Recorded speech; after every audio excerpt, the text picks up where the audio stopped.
গত বুধবার প্রধান উপদেষ্টা ড মোহাম্মদ ইউনূসের কাছে সংবিধান, নির্বাচন, পুলিশ ও দুর্নীতি দমন কমিশন সংক্রান্ত সংস্কার কমিশন তাদের প্রতিবেদন জমা দিয়েছে।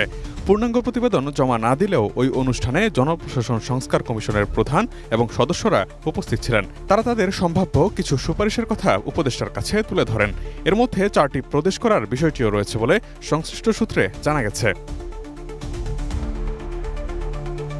পরিচয় প্রকাশে অনিচ্ছুক দায়িত্বশীল একটি সূত্র জানায়, জনপ্রশাসন সংস্কার কমিশনের সম্ভাব্য সুপারিশগুলোর মধ্যে অন্যতম হল বিকেন্দ্রীকরণের অংশ হিসেবে 4টি প্রদেশ করা। এই 4 প্রদেশ হল ঢাকা, চট্টগ্রাম, রাজশাহী ও খুলনা। তবে এসব প্রদেশের পরিচালনা কাঠামো কেমন হবে, কাজ কী ধরনের হবে, সেই ভাবনা এখনও জানা যায়নি। কমিশনের একটি সূত্র দেশের একটি প্রথম সারির জাতীয় দৈনিককে বলেছে, বিষয়টি এখনও আলোচনার পর্যায়ে আছে।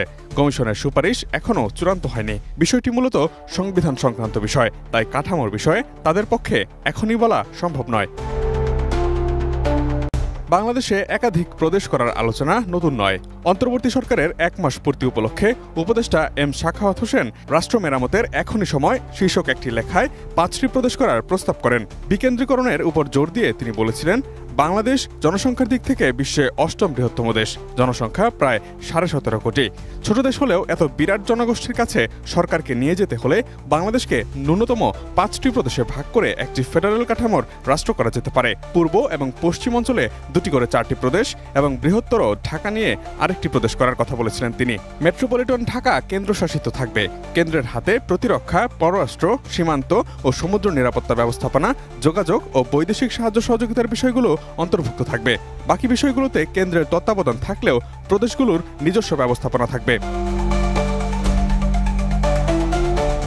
তবে প্রদেশ গঠনের এই চিন্তাকে নানা কারণে বাংলাদেশের জন্য সঠিক বলে মনে করেন না স্থানীয় প্রশাসন বিশেষজ্ঞ অধ্যাপক তোফায়েল আহমেদ। তোফায়েল আহমেদ এখন স্থানীয় সরকার সংস্কার কমিশনের প্রধান হিসেবে রয়েছেন।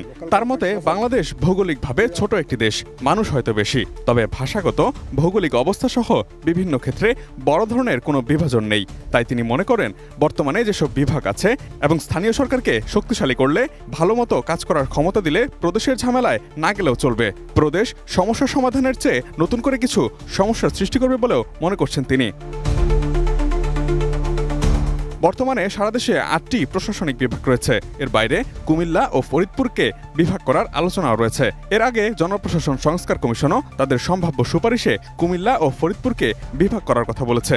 15ই জানুয়ারি সংবিধান সংস্কার কমিশনের জমা দেওয়া প্রতিবেদনে যেসব সুপারিশ এসেছে তার মধ্যে স্থানীয় সরকার প্রতিষ্ঠানের স্বায়ত্তশাসনের উপর জোর দেওয়া হয়েছে। এছাড়া সংবিধান সংস্কার কমিশন উচ্চ আদালতের বিকেন্দ্রীকরণ করে দেশের সব বিভাগে হাইকোর্ট বিভাগের সমমর্যাদা সম্পন্ন হাইকোর্টের স্থায়ী আসন চালুর ব্যাপারেও সুপারিশ করেছে। Imtiaz Alam, desk report, ATN news.